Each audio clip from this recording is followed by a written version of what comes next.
Good afternoon, everyone. Andy Jacob here with the DotCom Magazine Entrepreneur Spotlight Series. And for today's show, I'm just going to tell you right now, you do not want to miss this. We've been able to book Miss Lee Richter. And you probably heard of Lee. She's a pretty important person in the area of leadership and mentoring. She has a wonderful website called Go Ask Lee. She has built and launched dozens of successful businesses. And Lee's goal is to change the world by not only producing amazing jobs, but by educating people as well. And we're so excited to have an award-winning business innovator and visionary on the show today. Lee, thank you so much for joining us. Oh, Andy, I am so happy to be here. I'm so inspired by you, the magazine, your audience.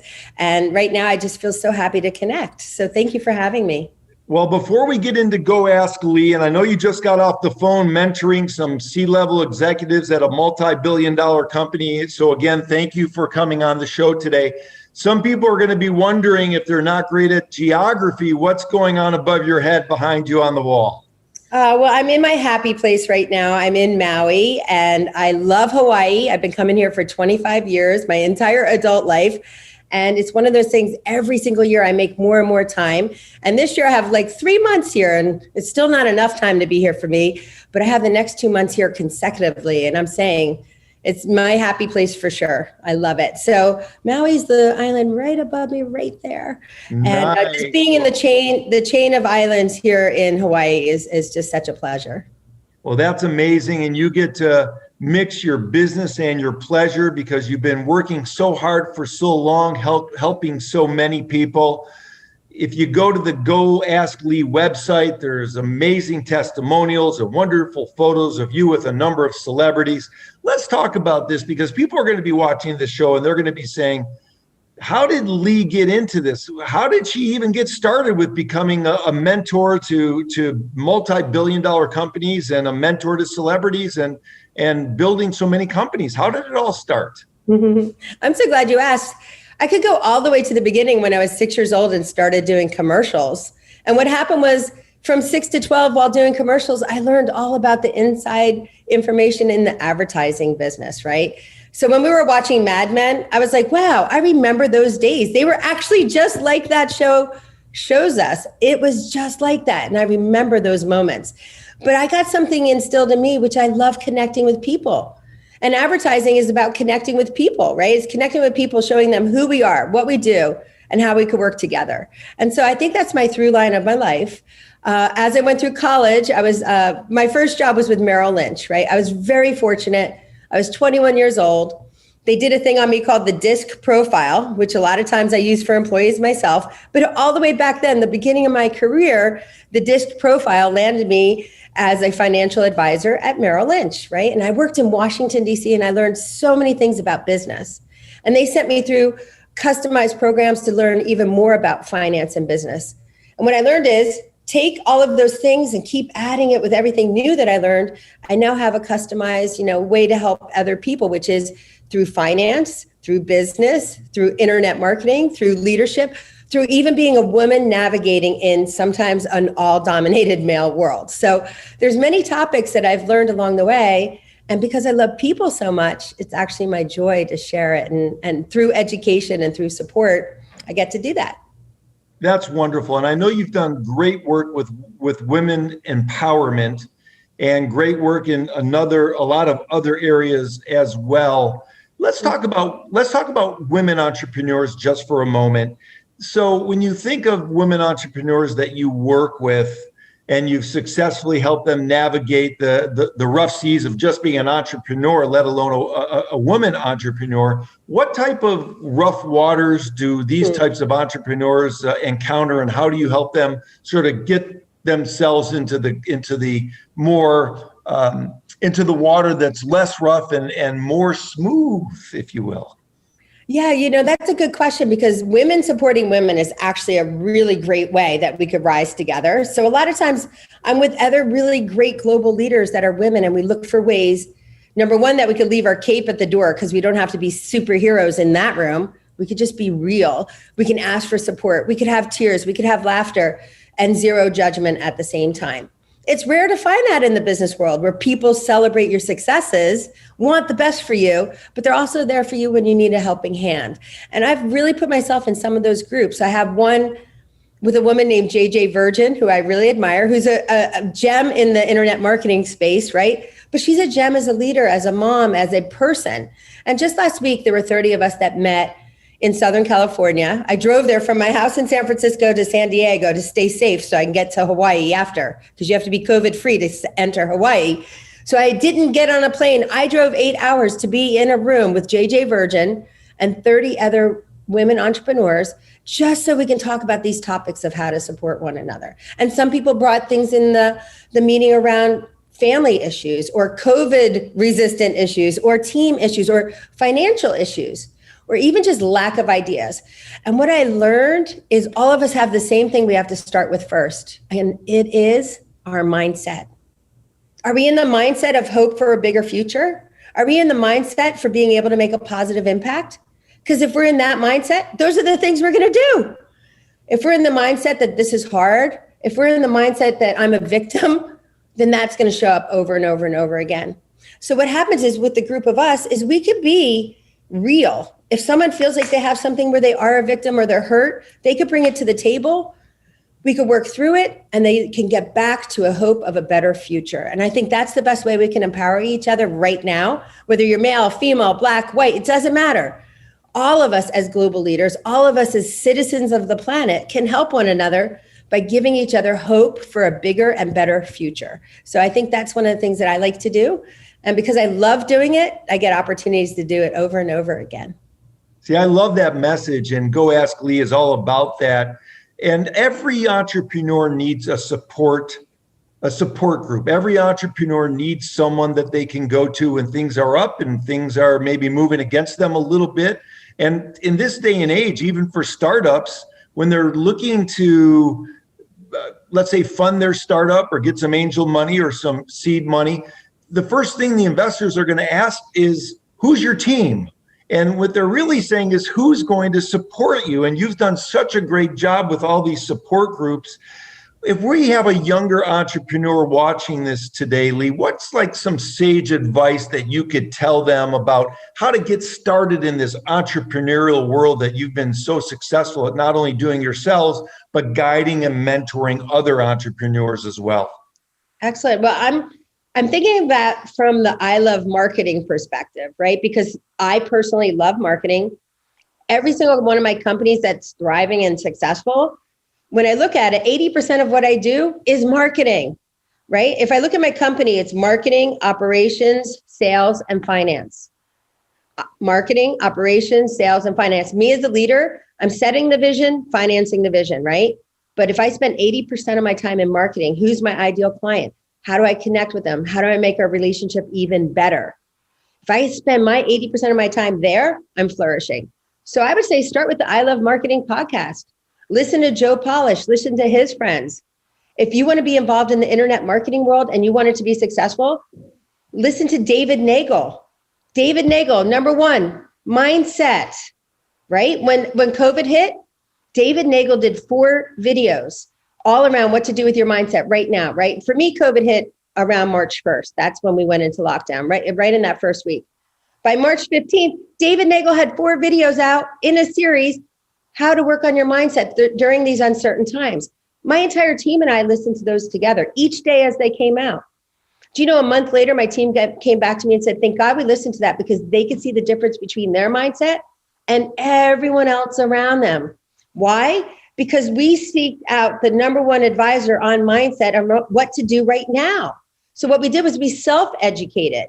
We self-educated because with that information, we could self-soothe and not freak out, right? Because we want to hope for a bigger future. It's the same through line. We want hope for a bigger future. So as a team, we collectively listen to mindset. We listen to Joe Polish, I Love Marketing, what to do right now. You know what he said? Hey, all of you that are ready to be online, hit gas on the pedal, go full force, do it as much as possible. Here's some resources. And I listened and I took lists of those resources and I implemented those things. I started adding AI components so I can test how my audience is feeling. I started getting more sophisticated with our online presence. I put bots on our website so we can automatically answer questions 24/7 because people were asking questions in the middle of the night. So what it did was it allowed us to be even more innovative, even more savvy, and even more connected to our customer. So what did we do? We started with mindset and then added I love marketing. That's all you have to do. It doesn't have to be complicated. Start there. When you start there, you're going to start having ideas bubble up. You're going to start having connections bubble up. You're going to have different articles that they curate, and all of the other things will come and flow just as you need it. You can't do everything at once, but you can start taking in the information and think about what's the first thing I'm going to do. See, Lee, that's fantastic. And that is very sage advice. And you've been able to build many successful companies with the focus on the customer, because you, above and beyond many people, know how important it is to take care of your customer, because without customers, you don't have a business. So when we think about your success in the multiple companies that you run, entrepreneurs might be saying to themselves, well, how is she able to juggle all of these different things? How does she do it? Does she do it as a lone wolf type of an approach, or maybe she has a great team around her? And we already touched on the team component. But for those people that are looking at you saying, I don't think I have enough time in the day to do what she does, is there some sage advice that you can give those types of people about how you do it and what they might be able to do to emulate your success? Absolutely. And yeah, I actually do not work as much as people think I do, because so much of it is joy and fun for me. However, every single company I have has a clear leader in it, right? So my number one is Chrissy. She's my chief marketing officer. She helps me in multiple brands, but she's really in charge of the pet brands. Those are her babies, right? Then I have another team for the Event Planners Association. I have a team for my holistic veterinary hospital. That's run by my manager, Jessica. She's been with me more than 12 years. We literally were on the call up until just a few minutes before I talked to you. I snuck in a call with her just to see how's the team doing today. I bought them lunch. Every Friday is Black Friday in my office, and that means I buy lunch from a Black-owned business, and we support a local Black-owned business. We're in Oakland, California. We love doing this, by the way. This is so fun. Half of our team is like every week looking around, which business are we doing this week, right? This week we did Vegan Mob, best vegan food on the planet in Oakland, California. But she set it up and she wanted to send me screenshots of all the team excited on the Slack line because they were getting Vegan Mob today. So we're always communicating, but we're communicating through Slack. We're communicating through quick little phone calls, 10-minute huddles. And then I set them free. I'm like the least micromanager you've ever seen. I'm a mentor, plant the idea, set the vision, finance the vision, set them free. Let them go do what they do. Sometimes Chrissy and I might even talk 10 minutes in the whole week, and she's running multi-million-dollar organizations for me. We know our rhythm. We can see it in Slack. We send a couple texts, and we can get on and off the phone in 10 minutes. I will tell you, there's times, though, I have to take my cape off and say, Chrissy, I need you to just hear me and just have a conversation, and she'll hop on the phone and let me have that as well. Even if it's just a voice something, she'll allow me to do that. So having that kind of support and being real is essential, right? I'm not just showing up as a true leader. I'm showing up as a person in the world that's working with them, but I empower them. The other thing is when talent appears, I find a position for them, right? Ironically, when Chrissy first came to me, she was coming to me to ask me for a recommendation for her for another job. And I said to her, wait a second, you're so talented and you love the pet industry. I will create a job for you. And she's like, what? You would create a job for me? And now years later, I'm so glad I did, because she's able to be that talent. Now I do the Colby and I do the DISC profile on everyone that works on the team. I'm doing the DISC for the same reason Merrill Lynch used it to hire me, which is to see how am I naturally wired and how have I progressed, right? Because the DISC will show you your natural, but it's also going to show how you've adapted. Sometimes it's adapted for good, sometimes it's not, but I know what your natural style is, so I know under stress how you're going to behave. And over time, it proves to be right over and over and over again. But I also use the Colby, and that's KOLBE.com. If anyone wants to know it, it's the Colby A. I've been using it for years. And that tells me how people work and what their style of work is. Are they a researcher? Are they a visionary like me? Should they be in the room when we're setting the vision? Are they going to help me have an even bigger vision? I want to know those people in my organization. but also, are they great at follow-up? Great at follow-through and follow-up.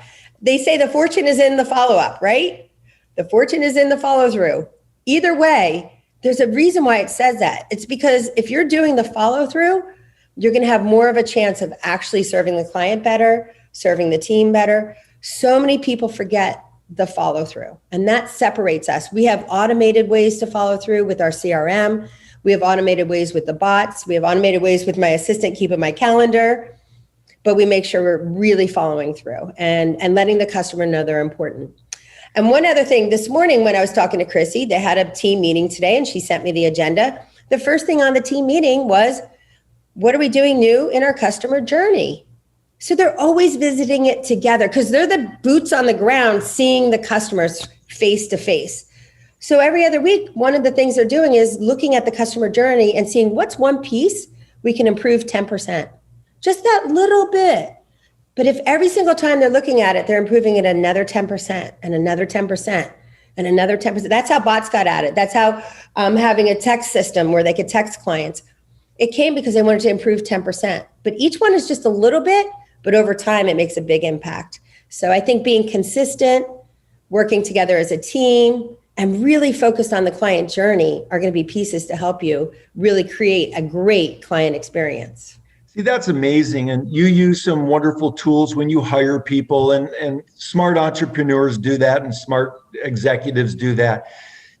Because you've been able, Lee, to surround yourself with so many talented people that support what you do, the question that comes to mind, if we kind of toss out the tools that you use and we sort of go with your gut instinct or your blink instinct on these people, is there one thing that you're looking for these people to join your team, one type of an emotion or one type of thought process or one type of intellect that's most important to you to have someone join your international team? There's so many things I will say, but the first one is a prosperity mindset. The prosperity mindset shows up in is, yes, it can happen. Yes, I can do it. Yes, I can help you with this. It's a lot of yes energy, right? And I see that with the most successful entrepreneurs around me. A lot of times behind the scenes, I'll see they said yes and figured it out later. They didn't have to know all the details up front. I teach my team that too. I'm like, one of the best things you could do when someone calls and asks you is say, yes, I can help you with that. Even if you have to figure it out and call them back in an hour. Them hearing, yes, I can help you with that, lets them believe they have the right person.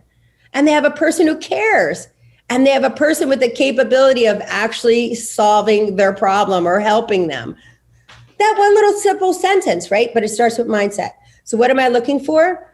I'm looking for that can-do attitude. I'm looking for that what do they say? Hire for attitude, train for skill. It's so true.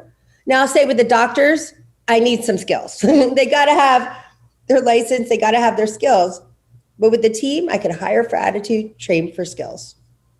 Do people reach out to you, Lee, who are already successful, but just need to sort of improve what they've already have or tweak their system to increase their metrics or increase their margins by working with you? Do those people typically have this can-do attitude that you're talking about, and they just need someone to come in and mentor them to get them over the hump? Or do people call you who don't have the can-do attitude? They have a can't-do attitude, and you need to kind of rewire their brain a little bit? There are definitely both camps that come to me. And usually within their language, in the first 3-4 minutes, I could tell which camp they're in. And I actually had someone call me yesterday and talk about something, and I was showing them all these possibilities. And one of their responses is, yeah, but it's so hard. And that moment, I was like, okay, let's work on your language, because if you're going to tell yourself it's hard, it's going to be hard all day long. Is that helping you have a better future? And I'll just go right to that. And then we'll talk about, there is a thing called happiness science. And I learned happiness science about 12 years ago with my team. And I brought a PhD in from Stanford who knew happiness science. And once a week for 9 weeks, each week she came in and taught us one principle around happiness science. The first one is you get to choose. Do you want to be happy or unhappy? It's your choice. You get to choose. Do you see that the sky is blue or do you see that the sky is gray? That's still your choice. What you're telling your brain to look at is what you will see. And people through their language are telling me what they're looking through. Which lens are they looking through? The can do or the cannot or it's hard? They're going to say it through their language. Now, in happiness science, they say there's 7 words to eliminate right from the beginning. Notice I didn't say there's 7 words not to use, because not is one of them. I had to learn to use the word eliminate because it's more empowering. So the words are no, not, can't, should, but, if, and try. Try is one of the biggest limiters in anyone's language. The only thing I want to hear you trying is another cup of coffee. That's it. Other than that, forget it.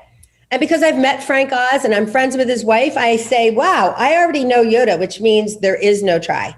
I know him personally. And the day I met him, I told my brain, only do. No more try. I told my trainer, do not ask me to try that. Just tell me to do that. I am not a trier, because I will meet people and they'll say they're trying something, or I'm trying to put in this social media campaign. I'm trying to add this to my website. And I'll see them months later and they're still trying. I'm like, no, just do. But it starts in their brain. It starts with the words that they choose.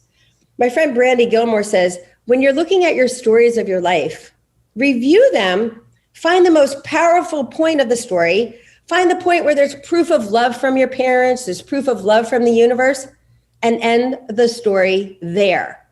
Don't go to the opposite at the end when someone disappointed you and then feel bad about it. In your brain, you get to teach your brain what the story is. It's your story.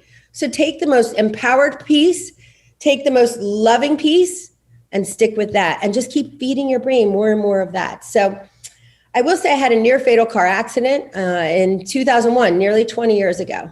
And it still affects me all the time. I broke 15 bones, both my legs, my back, my arm. But I learned through that experience how important words are, how important intention is, how important it is to ask for help. But if I sat there and laid in bed all day saying, poor me, woe is me, I wouldn't have walked again. And that's clear. It's evidence. 7% chance of walking again. And they said my brain is why I'm walking again, because my brain was, I want 5 hours of physical therapy. If you're only giving me 4, I want 5 because I want to walk again. It wasn't, oh, this is hard. If it was, this is hard, I'd still be in a wheelchair.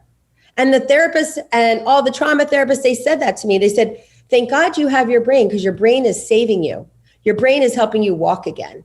But it starts in our brain, and I can only control what I think. So what's the point of saying it's hard? Because if I still want to be in a wheelchair, I could be, but I'd rather be out enjoying Maui. I'd rather be out enjoying experiences and sharing them with you. And that is because my brain took me to a better place. See, Lee, that's really interesting. And people watching this, sometimes people watching someone that perhaps has a powerful, positive, all the time energy, verbalization, and spirit about them, sometimes those types of people might say to themselves or question themselves like, wow, like that's what I want to be like. And how long does it take to become like that? And what steps do I need to take to become that type of evolved person? Because right now I'm at home and I'm kind of curled up on the couch a little bit, and I want to be like that. So for those types of people that need a little kick, they need to learn it. They need to get on the horse and get going. What type of advice do you have for those people watching the show that want to get on the horse and get that horse kicking through the dust? Start filling your brain with the things you want to be more like and the people you want to be more like. I mentioned David Nagel earlier. Google David Nagel and listen to his mindset videos. There's a ton of them for free on YouTube. Do me a favor. In the comments, when you listen, if it's made a difference, write it. Say, Lee told me to listen to this. I did, and here's how it made a difference. And that's how you can make a difference back. That's how you can say to David Nagel, thank you. That's how you can say to me, thank you for introducing me to David.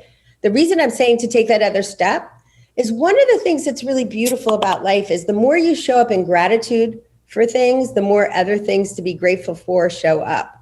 So I'm now giving them the prescription of the first step is mindset. And the second step is showing up in gratitude. Take that extra step and say, thank you, David Nagel. Thank you for sharing this, taking your time, sharing your genius for free on YouTube. He's not even asking for anything. It's such a gift. However, that's how someone can stop being curled up on the couch and feel sorry for themselves because of listening to someone like that and putting the things in their brain that empower them and make them feel better. I will say, Lisa Nichols taught me something a long time ago that has been powerful. I've shared it with a lot of teenagers. And one of the things she says is anytime a negative thought comes in your brain, and she's teaching 12, 13, 14-year-old kids this for a reason, because some of them have a lot of negative talk from their parents, from their siblings, from their community. And she's teaching them the antidote is in your head. What you think about, what you focus on, that's what you're going to see, right? So she teaches them as soon as that negative thought comes in, she says, put a hand here and just pause on the negative. Pause on the negative. And then she says, put a hand here and play on the powerful. She doesn't say play on the positive. She says play on the powerful. Pause on the negative, play on the powerful. Why is it play on the powerful? Because you have the choice of what you want your brain to think about.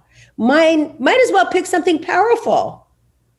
Pick something powerful. Do that by listening to I Love Marketing. Do that by listening to David Nagel. Do that by looking up the things that feed your brain in a positive, prosperity-driven way.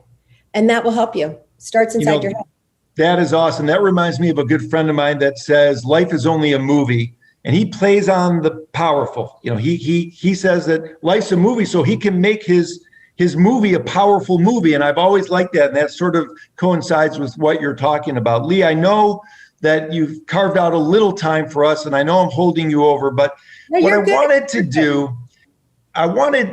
to do something very interesting, I hope, because I've been waiting for this interview for a number of weeks. And I know there's a number of entrepreneurs that watch the show that are aspiring for greatness. And I know that there might be some people as well that are maybe questioning some things in this day and age of what's going on with the pandemic and other things in the world that maybe is getting under their skin a little bit more than it really should if they play the powerful. So what I was hoping maybe we could do is you could look into the camera and talk to those people through the Zoom interview and give them some of the Lee sort of power that you're known for, so they can hear you right through the camera, and you can give them one of your famous Lee Richter go get them speeches. Well, if I'm going to do that, I'm going to have to come out and share my view with you. All right. Okay, can you see this? Oh yeah. Okay. Oh yeah.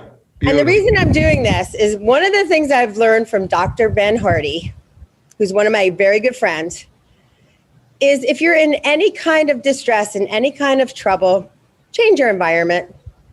Change your environment. Go to a place that makes you feel empowered. Go to a place not only in your head, but physically that makes you feel good. So Ben Hardy talks about willpower doesn't work. It's in his book. You can willpower anything you want, but it might not work, right?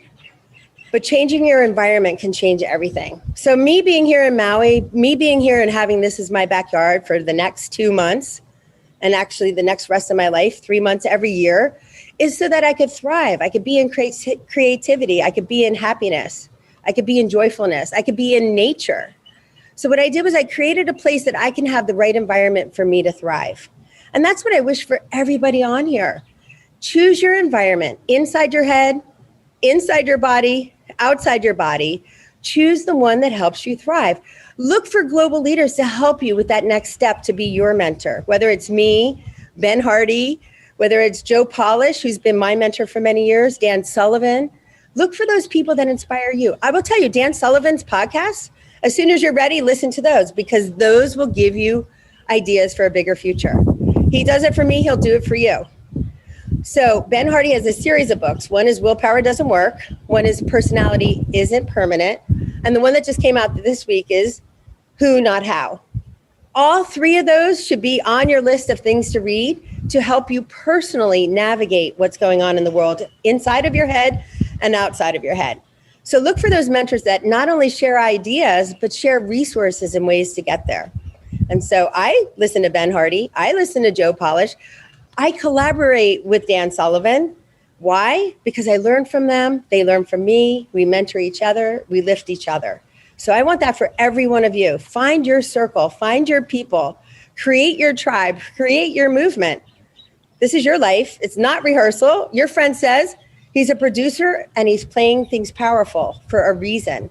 We're the producer of the movie of our life. Make it the best.